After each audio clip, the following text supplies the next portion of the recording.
کئیوں کے عمرے کرتے ہیں، کئیوں کا شوق ہوتا ہے لوگوں کو کھانا کھلانا، غربا میں راشن تقسیم کرنا، اور اب یہ بھی جو بیسک قربانی کا اگر ہم بات کریں تو جمیل صاحب اگر اسی کوئی شوق بنا لے، کوئی اپنی زندگی کا شوق ہی اس نے یہ بنایا ہوا، کئی ہم دیکھتے ہیں اگر ہم بات پورے سال پالتے تھے جانور، آپ بھی اگر کئی علاقوں میں تو ان کے ہاں کوئی بھیڑ، دمبا، بکرا پورا سال پل رہا ہوتا ہے، پھر قربانی کرتے ہیں، آنسو بھی بہاتے ہیں، تو کیا کہیں گے؟ کوئی بھی نیک کام جو کیا جائے گا، اگر اس نیک کام کے اندر ذوق اور شوق اگر شامل ہو جاتی ہیں تو اس عبادت کو کرنا بڑا آسان ہو جاتا ہے۔ اگر بندہ عبادت تو کر رہا ہو لیکن ذوق نہیں بن رہا، اس کو اس عبادت کی طرف شوق دل میں پیدا ہی نہیں ہو رہا، تو پھر عبادت کرنا بڑا مشکل اور بھاری ہو جاتا ہے۔ تو ہم دیکھ رہے ہیں کہ کچھ لوگ ہیں جو قربانی کے جانور باقاعدہ خود پالتے ہیں، پالنے کے بعد پھر اس کو قربانی کے ایام میں قربانی کے قابل جب ہو جاتا ہے تو پھر اپنے ہاتھ سے ذبح کرتے ہیں یا اپنے سامنے ذبح کرواتے ہیں اللہ تبارک و تعالیٰ کے نام پر۔ تو یہ ایک ہم دیکھتے ہیں کہ شفیق صاحب اگر ہم کسی کے ساتھ ایک دن بھی اگر ہماری اٹھنا بیٹھنا جان پہچان ہو یا 2-4 گھنٹے کا ہی سفر ہو تو اس کی کچھ باتیں ہمارے ذہنوں میں، ہماری کچھ باتیں اس کے ذہن میں بیٹھ جاتی ہیں اور یوں آپس میں ایک دوستانہ ہو جاتا ہے، جی ہاں، موقع بموقع بات چیت بھی ہوتی رہتی ہے۔ تو ایک بندہ جو جانور اللہ تعالیٰ کے نام پر ذبح کرنے کے حساب سے خرید کر لایا ہے اور پھر اس نے اس کو پالا ہے، پرورش کی ہے، اس کی دیکھ بھال کی ہے، اس کے جسم سے دھول مٹی لگنے کی صورت میں اس کو جھاڑتا رہا ہے، کیونکہ یہ جانور اللہ تعالیٰ کے نام پر سنت ابراہیمی کی یاد میں ذبح کیا جائے گا۔ تو اب اگر کسی کا یہ ذوق و شوق ہے اور وہ اس ذوق و شوق سے قربانی کا جانور خریدتا ہے اور اس کی دیکھ بھال کرتا ہے، پھر اس کو اللہ تعالیٰ کے نام پہ ذبح کرتا ہے، تو وہ اپنی ایک من پسند چیز کو اللہ تعالیٰ کی راہ میں خرچ کر رہا ہوگا، ماشاءاللہ، اور اس چیز کی فضیلت زیادہ ہے کہ آدمی اللہ تعالیٰ کے دیے ہوئے اس مال کو اللہ کی راہ میں خرچ کرے جو اسے زیادہ محبوب ہے۔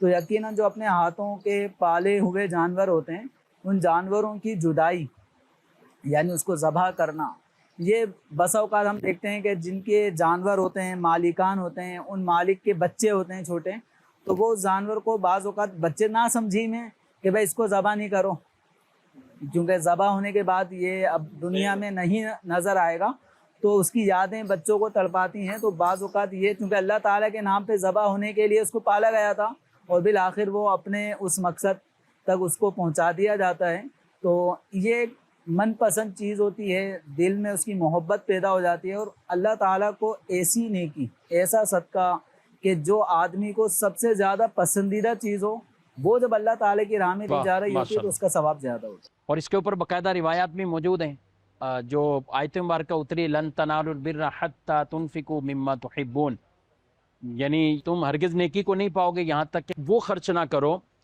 جس کو تم پسند کرتے ہو۔ تو صحابہ کرام کے کچھ ایسے واقعات بھی ہیں؟ بالکل ایسا ہی ہے، جیسے ابو طلحہ انصاری رضی اللہ تعالیٰ عنہ، ان کا جو مال تھا سب سے پسندیدہ، یہ فرماتے ہیں وہ بیرحا تھا، بیروحا یہ ان کے باغ کا نام تھا۔ بخاری شریف کے اندر ہے کہ بڑا پاکیزہ اس کا پانی تھا اور مسجد نبوی کے بالکل سامنے تھا، خود نبی پاک صلی اللہ علیہ وسلم اس میں تشریف لاتے اور اس کا میٹھا پانی پیا کرتے تھے۔ تو جب یہ آیت مبارکہ نازل ہوئی لن تنالوا البر حتی تنفقوا مما تحبون، کہ تم بھلائی کو اس وقت تک نہیں پہنچو گے، بھلائی اس وقت تک نہیں پا سکو گے جب تک کہ اپنی محبوب چیز خرچ نہ کر دو، تو آپ بارگاہ رسالت میں حاضر ہوئے اور عرض کی کہ میرے اموال کے اندر جتنے بھی میرے پاس مال ہیں سب سے زیادہ پسندیدہ یہی باغ ہے، اور میں آپ کو دیتا ہوں کہ آپ جو چاہیں اس سے کر لیں۔ یعنی حضور پاک صلی اللہ علیہ وسلم کو اختیار دیا کہ آپ جہاں چاہے اس کو اللہ کی راہ کے اندر خرچ کر دیں۔ تو نبی پاک صلی اللہ تعالیٰ علیہ وسلم نے فرمایا کہ بڑا اچھا کام کیا تم نے۔ پھر آپ نے یہ ارشاد فرمایا کہ آپ کے چچا زاد جو بھائی تھے، جو مستحق یعنی اپنے قرابت داروں کے درمیان اسے تقسیم کروا دیا۔ ماشاءاللہ۔ بعض بزرگوں کا یوں ہے کہ جیسے ان کو کوئی چیز پسند ہوتی، جس شکر کے بارے میں بعض کے اندر ہے، جی ہاں، کہ وہ شکر لے کر جو ہے نا وہ اللہ کی راہ کے اندر خرچ کرتے تھے، غریبوں میں تقسیم کرتے تھے۔ تو کسی نے پوچھا کہ حضور آپ یہ کیا کرتے ہیں، آپ رقم دے دیا کریں نا، آپ اس رقم سے شکر لیتے ہیں پھر اسے اللہ کی راہ کے اندر خرچ کرتے ہیں۔ کہا شکر مجھے پسند بڑی ہے، واہ، چینی یا شکر جو سور کی ہوگی پسند بڑی ہے، تو لہٰذا میں جو میرے پسند ہے نا وہ لے کے میں اللہ کی راہ کے اندر خرچ اور اس کرتا ہوں۔ آیت پہ عمل کریں، اس آیت پر عمل کریں۔ اور یہاں بطور خاص مقصود کہ جانوروں میں بھی ظاہر ہے کسی کو بہت زیادہ پسندیدہ جانور ہوتا ہے، اور یوم نحر کو یعنی قربانی کے دن کو سب سے افضل پیسہ اس پیسے کو کہا گیا کہ جس کے ذریعے قربانی ادا ہوتی ہے۔ اور گفتگو کچھ اور بھی کریں گے، اور انشاءاللہ بڑھتے ہیں۔ اب کچھ مویشی منڈی پروگرام ہے تو جانوروں کے پاس بھی ہمیں جانا ہوگا، مفتیان کرام کو بھی ساتھ لے کر، اور پھر 1 بائی 1 کچھ جانوروں کے پاس چلتے ہیں۔ آئیں حضرت چلیں۔ اب ہم انشاءاللہ کچھ جانوروں کے پاس بھی گفتگو کریں گے۔ جانوروں کے حوالے سے کئی ایسے عیوب ہوتے ہیں جن کے بارے میں ہمیں سیکھنا بھی چاہیے، اور یہاں پہ بھی کچھ ہیں، ہم ان سے سوالات بھی لیتے ہیں۔ اگر کوئی سوال ہے ہمارے یہاں پہ بھی جتنے موجود ہیں تو ان سے بھی انشاءاللہ کچھ سوالات بھی شامل کرتے ہیں۔ جی کس کے پاس سوال ہے؟ جی میرا مفتی صاحب کی بارگاہ میں سوال ہے، یہ جو جانور کا یہ زخم ہوا ہے یہ کیا ہے؟ اس کے بارے میں کچھ رہنمائی عطا فرمائیں۔ جی جانور کا یہ بتائیے جی مفتی صاحب، یہ کیا ہے؟ ایک حال تو نظر آ رہی ہے ہمیں، اور کیا کہتے ہیں آپ جانور کا؟ ویسے سینگ کا مسئلہ بھی بیان کر دیں اور یہ بھی بیان کر دیں، کیا فرماتے ہیں؟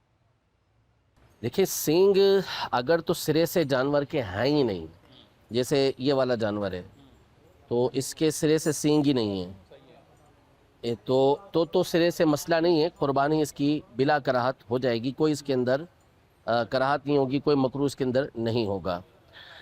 دوسری صورت یہ ہوتی ہے کہ سینگ ہیں اور سینگ کا کچھ حصہ یا مکمل سینگ ٹوٹ گئے، ٹھیک ہے، اگر تو کچھ حصہ ٹوٹا ہے تو قربانی اس کی ہو جائے گی۔ صحیح بہتر ہے کہ ایسا جانور نہ ہو کہ جس کے کچھ بھی سینگ ٹوٹے ہوئے ہو، سالم ہو وہ۔ صحیح۔ اور اگر سینگ بالکل توڑ دیے گئے ہیں یا ٹوٹ گئے ہیں، جیسے بعض اوقات لڑائی کے اندر جانور آپس میں لڑتے ہیں تو ٹوٹ جاتے ہیں، تو اس صورت میں اگر جڑ سے پورا اکھڑ گیا ہے سینگ، اس کا جس کو میخ بولتے ہیں، اور وہ نظر آ رہی ہے اس کا گودا وغیرہ اندر سے، تو پھر اس صورت میں اس کی قربانی جائز نہیں ہے۔ ہاں اگر وہ زخم بھر گیا تو ایسی صورت میں قربانی یہ اس کی ہو جائے گی، لیکن اس میں بہرحال ہے تفصیل، جو اس طریقے سے جانور کے ساتھ معاملات ہوتے ہیں عمومی صورتوں میں یہ جائز صورتیں نہیں ہوتی کہ جو جانور کے ساتھ سینگ نکالنے کے لیے معاملات یہ کیے جاتے ہیں۔ یعنی خود اس کے جو نکالے جاتے ہیں تو ظاہر انہیں تکلیف پہنچتی ہے۔ جیسا اب یہ نا، اب کسی وجہ سے ٹوٹ گیا، ہاں وہ ایک الگ لڑائی بات میں ہے۔ ٹوٹ گیا الگ چیز ہوتی ہے۔ اب جیسے اچھا یہ جانور دیکھیں ہے، اگر جی جیسے یہ جانور ہے نا، اس کے بارے میں جو پچھلے دنوں مدنی مذاکرے کے اندر کیٹل فارم والوں نے بتایا وہ یہ ہے کہ بچپن میں ہی چھوٹا ہوتا ہے، اسی وقت کیمیکل وغیرہ ڈال کے اس کا یہ سر کا حصہ اس طرح بند کر دیتے ہیں کہ اس کے سینگ اگتے ہی نہیں ہیں۔ اچھا اب اس میں تکلیف تو ہے لیکن معمولی تکلیف ہے، اور جانور کے اندر خوبصورتی پیدا ہو جاتی ہے، تو اتنے تک کی تکلیف یہ اجازت دی جا سکتی ہے، شروع کے اور اگے بھی نہیں، ہوگے ہی نہیں ایسی کنڈیشن۔ لیکن یہ جو جانور کے سینگ نکالتے ہیں نا باہر، اس کے بارے میں تو خود جو لوگ نکالتے ہیں یا جن کے کیٹل فارم ہے وہ بتاتے ہیں کہ عام آدمی تو دیکھ بھی نہیں سکتا اللہ کہ اس سے اکبر، جانور اللہ کو اکبر۔ تکلیف کتنی ہوتی ہے۔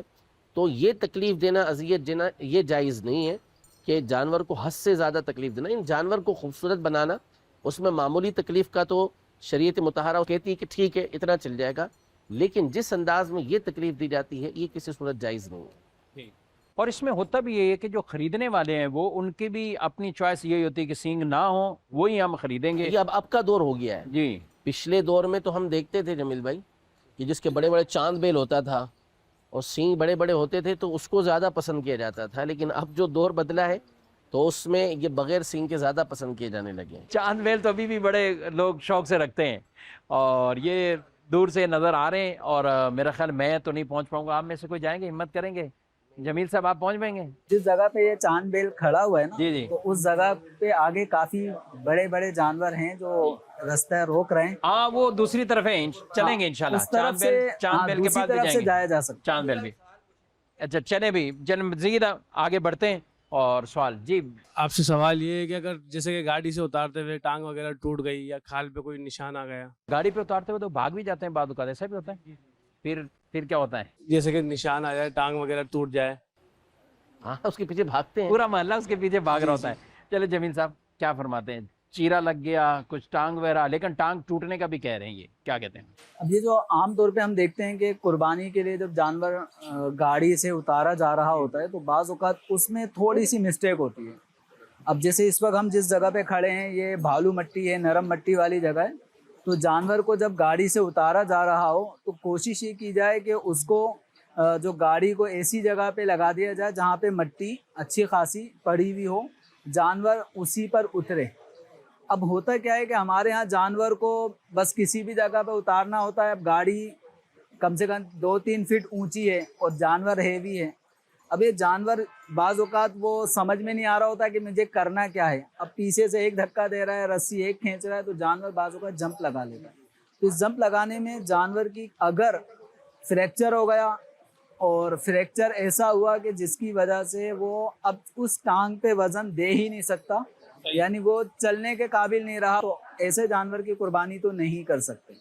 البتہ جانور کو اتارنے چڑھانے میں گاڑی کے بعض اوقات کچھ لوہے نکلے ہوئے ہوتے ہیں، سریے، تو وہ اگر اس کی کھال میں خراش آ گئی تو یہ خراش آنا یہ معمولی ہے، اگر معمولی سی خراش آ گئی تو اس میں کوئی حرج نہیں ہے، اس سے قربانی ہو جائے گی، اس سے ہو جائے گی قربانی۔ ٹھیک، چلیں آئیں، ادھر ایک بڑا خوبصورت بیل ہے، اس کو بھی دیکھتے ہیں۔ جی ناظرین کرام، آپ دیکھ رہے ہیں، اور یہ دیکھیں کتنا خوبصورت جو ہے وہ ایک بیل ہے یہ، بیل ہے، اور ماشاءاللہ سبحان اللہ۔ مفتی صاحب، کیا خوبصورت چیز دیکھ کر اسے کیا پڑھنا چاہیے، نظر بھی نہ لگے، لوگ آتے ہیں بڑے شوق سے دیکھتے بھی ہیں، کیا کرنا چاہیے؟ عام طور پر تو اس میں ماشاء اللہ کہہ دینا چاہیے، اور بھی الفاظ ہیں حدیث پاک میں، جیسے بارک اللہ کہہ دے کہ اللہ اس میں برکت دے، لا حول ولا قوت الا باللہ، یا اردو میں ہی بول دے کہ اللہ پاک نظر بد سے بچائے، ماشاءاللہ اللہ پاک جو ہے وہ برکت نصیب فرمائے۔ ماشاءاللہ، یہ جانور بھی دیکھیں کتنے بڑے جانور ہیں ماشاءاللہ، اور پھر بچوں کے ساتھ بھی بچے بھی گل مل رہے ہیں، اور کئی جانور پر بچوں یہ احتیاط سے رہنا، ہر جانور ایسا نہیں ہوتا، اور ہاں پہلے چیک کر لو، جیسے یہ ہیں تو یہ تو مجھے بھی دل کر رہا ہے ہاتھ لگانے کو، یہ مفتی صاحب اس کے تو سینگ نہیں ہیں، نکلے وہ نہیں ہیں۔ آپ تھوڑا قریب جا کے ہاتھ لگائیں۔ اچھا، اللہ تعالیٰ برکت دے، نظر بد سے محفوظ رکھے۔ تو یہ بہت ماشاءاللہ بچے بھی جو ہیں وہ خوشی سے جانوروں کو دیکھتے بھی ہیں۔ اور جی جمیل صاحب، یہ اتنا بڑا جانور ہے، اس میں کیا بڑا جانور ہو تو پھر بھی 7 حصے ہوں گے یا زیادہ ہوں گے؟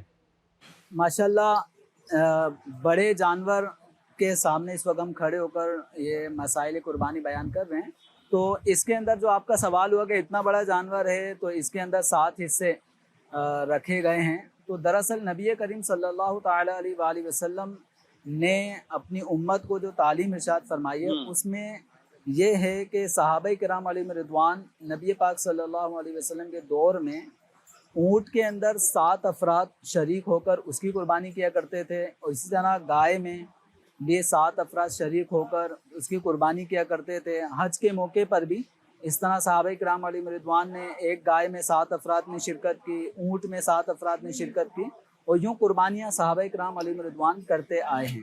تو اب جو طریقہ نبی پاک صلی اللہ علیہ وسلم سے ہمیں سیکھنے کو ملا تو ہم اسی سلسلے کے مطابق ہی یہ کام کریں گے۔ اب یہ جانور مثال کے طور پہ جتنا ہیوی جانور ہم یعنی گوشت کا اعتبار نہیں کریں گے، بلکہ 2-3 جانوروں کا۔ اب جیسے اس جانور کو جس کو ہم اس وقت دیکھ رہے ہیں، یہ جانور عام 2 سال کے جانور کے مقابلے میں اگر ہم دیکھیں تو ڈبل سے ٹرپل ہے۔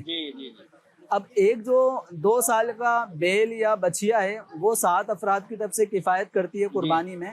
14 میں نے آپ کو ایک چھوٹی گائے بھی دکھانی ہے پہلے، جی اسی 24 میں 7 ہی ہوں گے۔ اب یہ ایسا نہیں ہے کہ اس کے اندر 14 افراد ہو جائیں، 21 افراد شریک ہو جائیں، تو ایسا نہیں، یعنی مالیت کا قیمت کا اعتبار نہیں ہے، اس جانور کے اندر جو قربانی کے شرائط ہیں وہ پائے جا رہے ہیں۔ بڑے جانور میں تو 7 افراد شریک ہو سکتے ہیں۔ اچھا، وہ جو یہ کیمرہ مین دکھائیں ذرا، وہ بیل گائیں جو نظر آ رہی ہے بہت چھوٹی سی بظاہر، آئے نا مفتی صاحب، مفتی حسان صاحب کیا کہتے ہیں؟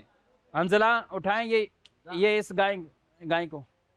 مفتی صاحب یہ دیکھیں، یہ ہے تو وہ اتنے بڑے جانور کے پاس کھڑے تھے، اس نے تو کھڑا بھی ہونے دیا، بچوں نے اس کو ہاتھ بھی لگایا، لیکن یہ تو چھوٹی سی ہے گائیں بظاہر، اس میں کیا، اس میں بھی 7 حصے ہوں گے؟ دیکھیں اصل بات یہ ہے کہ کوئی بھی جانور جو ہوتا ہے نا، جی، اصول کے اعتبار سے اور عقلی جو دلیل اور قیاس ہوتی ہے نا، جی اس کے مطابق اس کے اندر ایک ہی حصہ ہونا چاہیے۔ اچھا، جیسے بکرا ہے، بکری ہے، جی اس کے اندر ایک ہی حصہ ہوتا ہے، صحیح، 7 یا 2 یا 3 نہیں ہوتے، جانور ایک ہی ہے، بکرا بہت بڑا اتنا بڑا ہو۔ تو اسی قیاس کا تقاضا اصل یہی تھا کہ اس میں بھی ایک ہی حصہ ہو. صحیح. بڑے جانور چاہے اونٹ ہی کیوں نہ ہو اس میں ایک ہی حصہ ہونا چاہیے, صحیح کیونکہ جانور تو وہ ایک ہی ہے نا, صحیح, اس کے اندر یہ تھوڑی کہ وہ 3-4 جانور مل کے اتنا بڑا جانور بن جان بھی ایک ہے.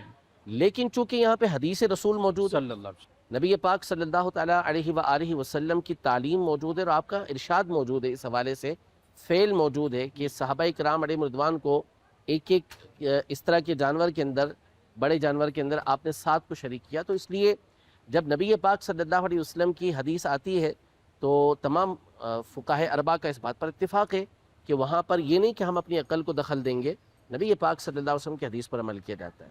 تو اس لیے یہ جو جانور ہے, چاہے یہ والا جانور ہو یا اس سے بڑا جانور ہو, اس کے اندر 7 حصے ہیں. اب اس میں یہ نہیں دیکھا جائے گا کہ یہ جانور چھوٹا اور وہ جانور بہت بڑا, یعنی اس کو لے کر جائیں تو اس جیسے اس جانور کے مقابلے میں سے 10 بن جائیں گے. اصل یہ ہے کہ یہ دیکھا جائے گا کہ یہ جانور شرائط پر پورا اتر رہا ہے یا نہیں اتر رہا. آپ جیسے بظاہر دیکھیں بہت چھوٹا سا جانور ہے یہ, لیکن اب ہمیں معلوم نہیں ہے کہ یہ اس کتنے سال کا ہے, تو اس کا کم از کم 2 سال کا ہونا ضروری ہے. اگر یہ 2 سال کا ہو چکا تو اس صورت میں اس کی قربانی ہو جائے گی, چاہے اس کا قد چھوٹا ہو. اور بعض تو ہوتی ہیں جیسے یہ آپ کے پیچھے بھی چھوٹی گائے ہے, گھینی گائے کہلاتی ہیں عام طور پر یہ, تو یہ بھی ایک الگ سے جی ہاں, تو اس طرح کی گائے کی جو جانور ہوتا ہے اس کو ذبح کرنے میں کوئی حرج بھی نہیں ہوتا, اور اس کی جو قربانی ہوگی وہ بھی 7 افراد کی ہی ہوگی. ماشاءاللہ ماشاءاللہ. جی ہمارے جو ہے وہ ساتھ ہمارے ساتھ گوشت فروش بھی قصاب بھائی بھی ہیں. کیسے ہیں آپ؟ ٹھیک ہیں. آپ نے کوئی سوال پوچھنا ہے تو وہ بھی پوچھیے گا. کیا کرتے ہیں آپ؟ ہم جانور کاٹتے ہیں, قربانی پہ بھی آمدنی میں دکان ہمارے گوشت کی. اچھا, گوشت کی جانور کاٹتے ہیں جی, یعنی پورا سال ہی رہتے ہیں پورا سال سے کام میں خرید و فروخت بھی کرتے ہیں؟ جی, خرید بھی کرتے ہیں. اچھا, جو یہ بھی شہر میں سارے لے کے آ چکے ہیں, یہ بچے طرح طرح کی چیزیں ان کو کھلاتے ہیں. کسی کا دل کر رہا ہے برگر کھلاؤ, کسی کا دل کر رہا ہے کچھ کھلاؤ. کیا کہیں گے؟ مفتی صاحب بچوں کا تو ایسا تھا, بچے ان کے پاس جانور آتا ہے قربانی کا تو اس کا خاص خیال رکھتے ہیں بچے, شوق ہوتا ہے. تو یہ کھلا دیں ان کو؟ ہاں کھلا دو, جو یہ کھاتا ہے تو کوئی مسئلہ نہیں ہے. برگر بھی کھلا دیں, کچھ بھی کھا دو. اچھا, کچھ بھی کھایا. یہ بتائیے, اصل یہ بتائیں کہ سب سے بڑا جو مسئلہ ہوتا ہے قربانی کے جانوروں میں ہمارے یہاں, جی, وہ ہوتا ہے اس کا 2 دانت ہونا. اب جیسے مثال کے طور پہ یہ جانور ہے, جی جی, اب آپ یہ بتائیے کہ کتنے سال کا ہوگا. اگر تو آپ نے پالا نہیں ہے, لیکن ایک اندازہ آپ کا کیا ہے کہ کتنے سال کا یہ ہوگا؟ یہ زیادہ نہ 20 مہینے کی ہوگی.